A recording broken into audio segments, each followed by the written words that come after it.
realizamos esse evento. Ele normalmente é bianual, nós estamos estudando de fazer esse evento anualmente.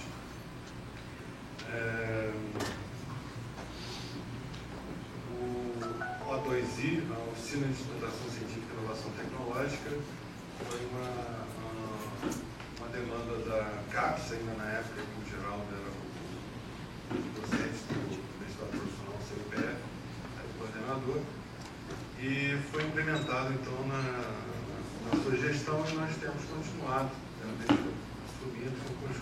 fazendo esse evento. Então eu gostaria de chamar o nosso diretor do CBPF, o professor Manuel Chela, para dar as boas-vindas e iniciar então o nosso evento. Obrigado. Pessoal sentado, né?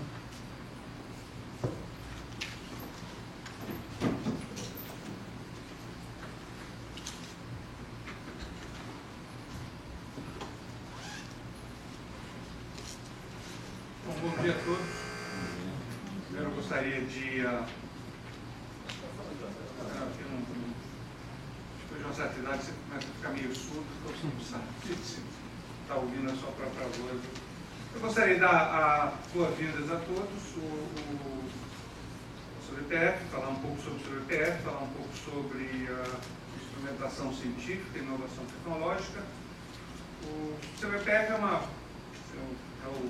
talvez o principal instituto do Ministério de Ciência e Tecnologia, dedicado à física, à ciência básica. Nosso objetivo no CBPF, nossa missão fundamental é a pesquisa básica, a pesquisa dos princípios da física da matéria, da estrutura do universo, tudo isso. O problema fundamental que você tem ao abordar esse problema é que você não encontra ferramentas no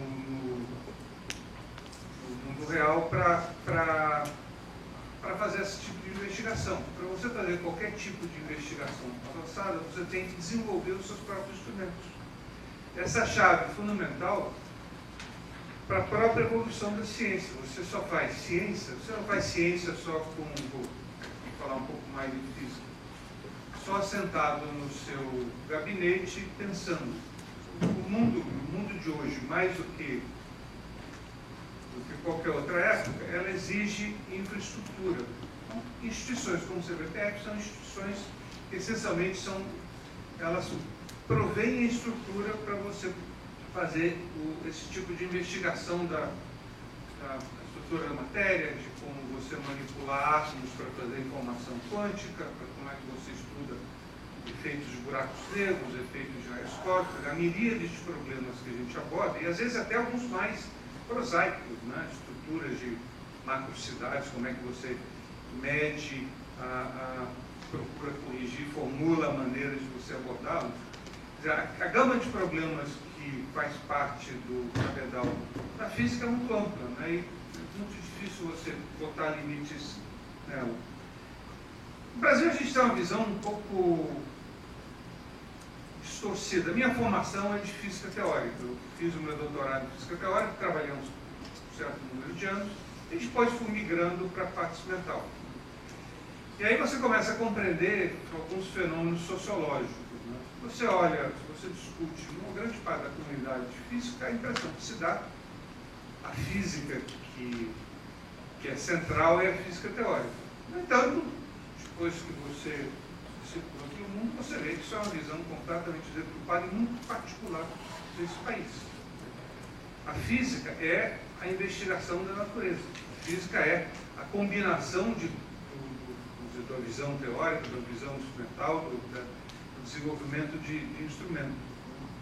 Se você for aqui e perguntar para o seu professor de mecânica quântica, não daqui, porque eu sei que sabe muito mais do que ele vai te dizer, por exemplo, que prêmios Nobel, por exemplo, são basicamente para física teórica. Isso é conhecido, o Einstein, né, o Bohr. Então, se vocês entrarem na página da academia sueca, vocês vão se dar conta de uma coisa curiosa. Desse século, do século XX até hoje, mais de 20 prêmios Nobel são listados como prêmios Nobel para instrumentação, desenvolvimento de instrumentação. Que isso é visto, do ponto de vista fundamental, como elemento mais crucial no avanço científico. De certa maneira, boas ideias não funcionam se você não conseguir comprová-las, se você não conseguir medi-las, se você não conseguir testá-las. Então, façam esse exercício. Olhem na página da Fundação Nova, vocês vão se dar conta desse fenômeno que... Pergunte para o seu físico teórico querido quantos prêmios Nobel foram para a instrumentação. Provavelmente vamos dizer que nenhum. No entanto, 1/4, pelo menos, do prêmio Nobel desses últimos 100 anos foram para essa área de instrumentação.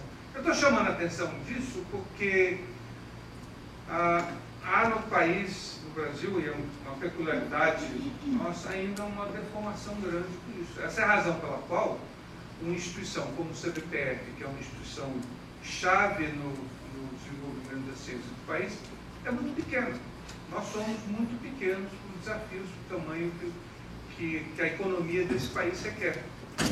Não é só na área de física. Se vocês vão olhar os outros institutos do Ministério de Ciência e Tecnologia, o número de institutos, o número de pesquisadores, o número de tecnologistas, o número de técnicos que vocês têm no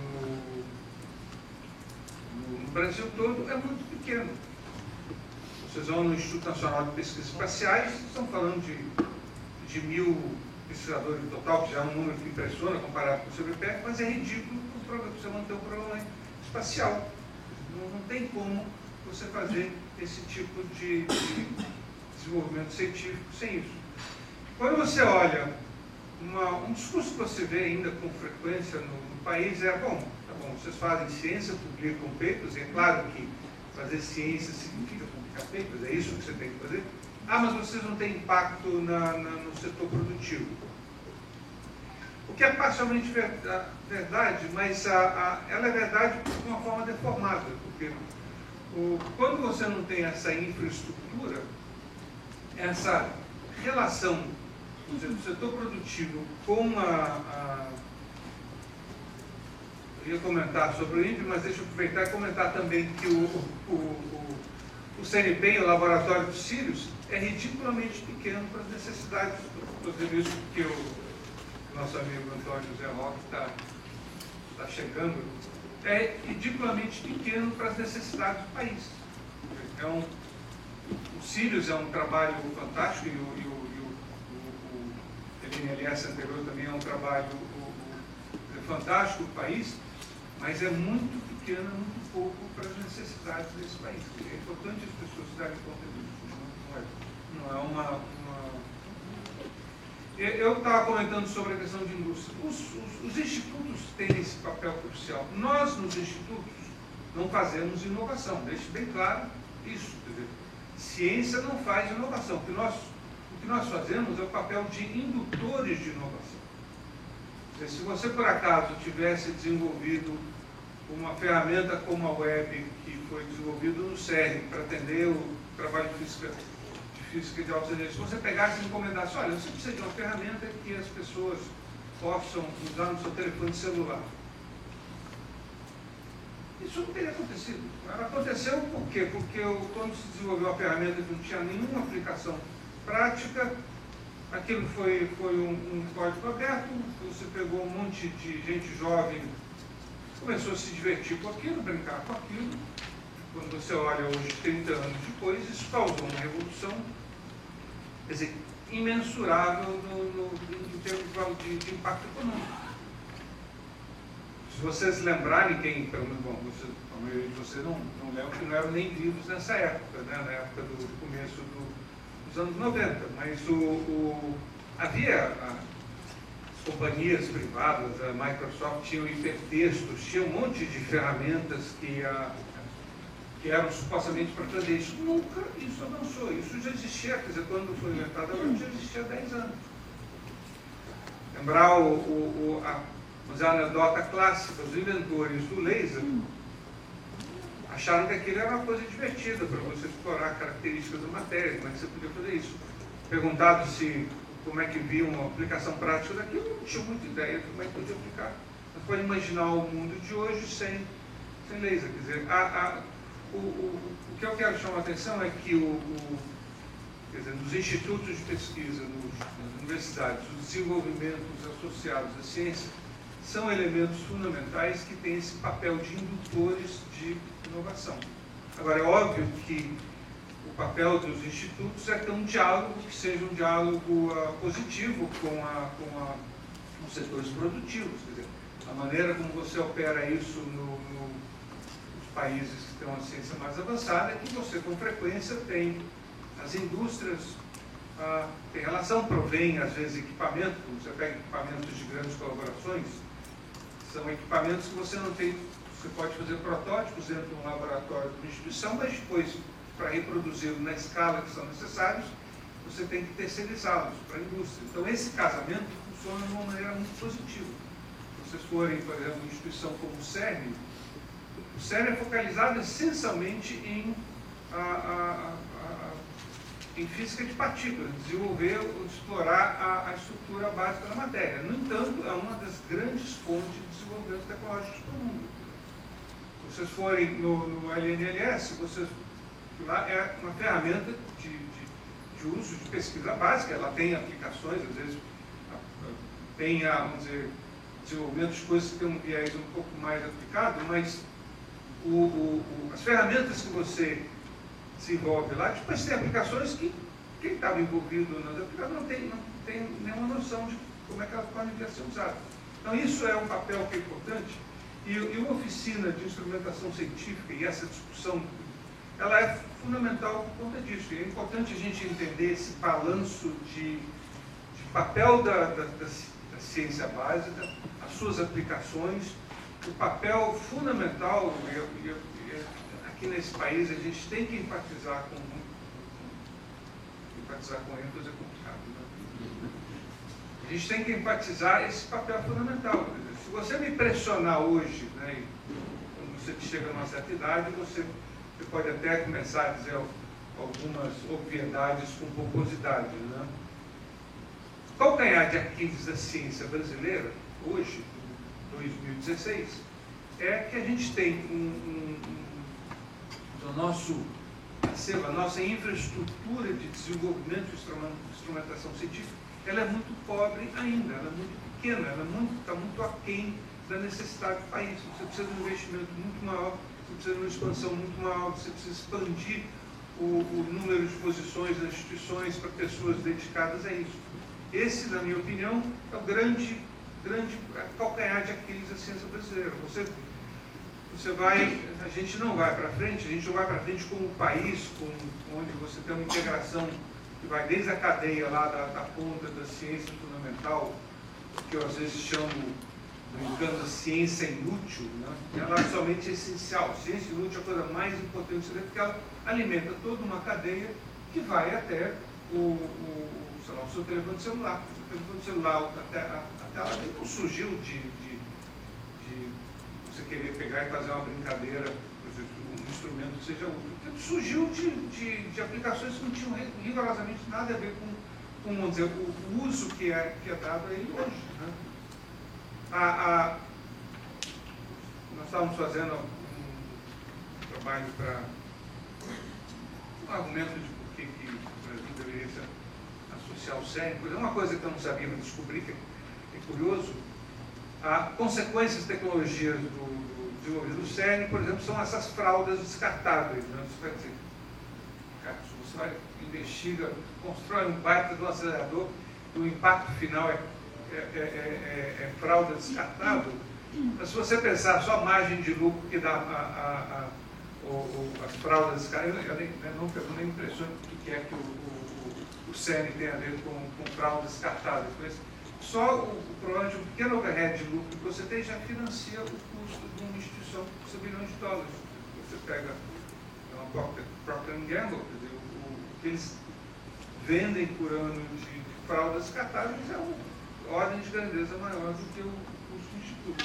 Eu estou chamando a atenção disso porque a gente tem uma tendência a separar, né?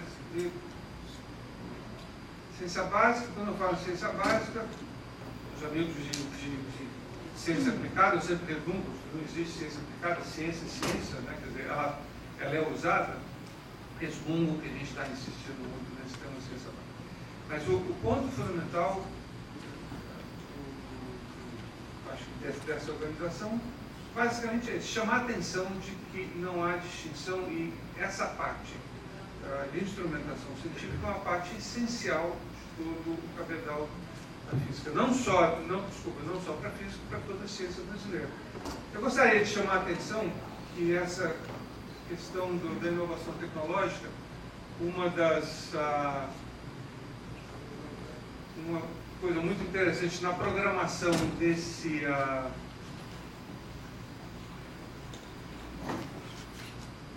vocês querem falar de aplicações, aqui a visita do professor Paulo Freitas, que é diretor do Instituto Nacional do Instituto Ibérico de Nanotecnologia, que é um cabedal de aplicações que é fantástico, mas é um Instituto de Ciência Básica. Né? Na sexta-feira nós vamos ter aqui, na parte final da tarde, uma mesa redonda, que é um evento bastante interessante, porque vai contar com pessoas associadas ao Ministério, pessoas associadas a associações de indústrias. Vamos ter o professor Jorge Guimarães também, que foi o presidente da CAPES durante 10 anos, e hoje preside a Embrapi, que é um mecanismo de financiamento dessa interface de ciência e aplicações, cuja origem está num grupo de físicos que fez um estudo para a CAPES há um par de anos atrás, né? Saiu de uma visão mais puramente de ciência, que hoje tem um impacto muito interessante no setor produtivo. E vamos ter também o presidente da Associação Comercial, que a Associação Comercial do Rio ela tem no seu cabedal de empresas também que são de caráter industrial. E o papel dessa mesa redonda é estabelecer, criar fóruns de discussão mais informais que possam vir depois orientar o próprio governo em políticas que sejam mais ativas, mais interessantes e que gerem, quer dizer, façam esse processo da conexão lá da ponta da ciência inútil para outra ponta, que é as aplicações, que é um contínuo. Há uma tendência no Brasil de a gente ver essas coisas como sendo compartimentos distantes, portanto é um contínuo. Então, uma das funções dessa mesa redonda, que o Marcelo e o Alexandre tiveram na cabeça, é criar exatamente esse mecanismo de diálogo e puxá-lo o mais possível. Né? Quer dizer, toda a cadeia produtiva que leva desde a ciência mais fundamental, no sentido de estrutura mais inútil, até o dia a dia do cidadão. Então, eu gostaria mais uma vez de dar a vocês as boas-vindas. O programa desse encontro eu acho que está muito interessante. Eu gostaria também de cumprimentar o Alexandre e o Marcelo por organizar essa oficina, que é uma das atividades importantes do CTM. Obrigado e boa oficina para vocês.